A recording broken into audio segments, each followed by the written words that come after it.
Écarter les étrangers pour privilégier les Français, est-ce vraiment une si bonne idée pour réduire le chômage?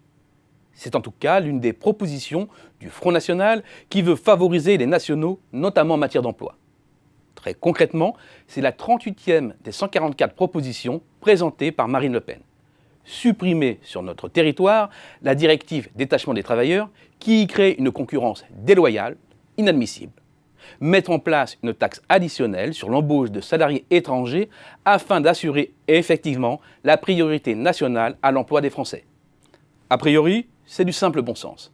En effet, dans un pays où le nombre de chômeurs au sens large, c'est-à-dire y compris les personnes ayant une activité réduite et en recherche d'emploi, est scotché à quasiment 6 millions depuis 2 ans, pourquoi faire venir des travailleurs étrangers quand tant d'habitants sont déjà sur le carreau?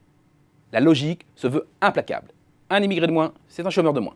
C'est implacable, mais c'est une escroquerie. 3 arguments.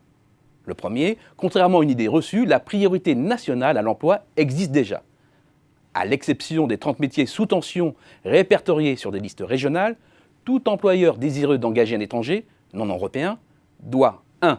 Vérifier et démontrer qu'aucun résident ne peut occuper l'emploi. 2. S'acquitter d'une taxe forfaitaire auprès de l'Office français de l'immigration et de l'intégration, l'OFII. Employer en France un étranger est donc déjà difficile. Deuxième argument, malgré presque 6 millions de chômeurs, il y a toujours beaucoup d'emplois non pourvus. Pour être plus précis, d'emplois pour lesquels le recrutement s'est soldé par un échec. 190 000 selon Pôle emploi, 300 000 selon le MEDEF en 2015, et certainement autant en 2016. Alors pourquoi? Car les entreprises ont toujours autant de mal à recruter.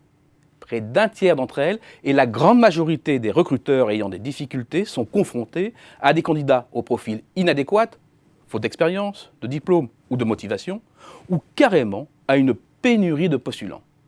En réalité, 2 catégories de métiers se distinguent clairement. Des métiers sous tension, parce que très recherchés par les employeurs, comme les ingénieurs et les cadres études R&D en informatique par exemple, et des métiers sous tension parce qu'ils font figure de repoussoir. C'est le cas de certaines professions du bâtiment et des travaux publics, des métiers de l'hôtellerie et de la restauration, des employés de maison et du personnel de ménage. Or, si ces postes ne trouvent pas preneurs, c'est bien parce que les natifs ou les résidents n'en veulent pas. Et si les étrangers les acceptent, c'est parce que c'est le seul moyen pour eux d'échapper à leurs conditions d'origine. Enfin, arrêtons de fantasmer sur le nombre d'immigrés qui viennent en France pour y travailler. Un peu moins de 20 000 titres de séjour sont délivrés chaque année en France à des ressortissants de pays tiers à l'Union européenne pour travailler, dont la moitié sont déjà dans le pays parce qu'étudiants. Ils demandent alors un changement de statut après leurs études. Quant au stock de titres de séjour pour motif économique, il s'élevait fin 2016 à 135 115, soit un chiffre inférieur aux emplois non pourvus. Si l'objectif d'une taxe sur les travailleurs étrangers, c'est bien de réduire le chômage, alors une chose est sûre, cette mesure va rater sa cible.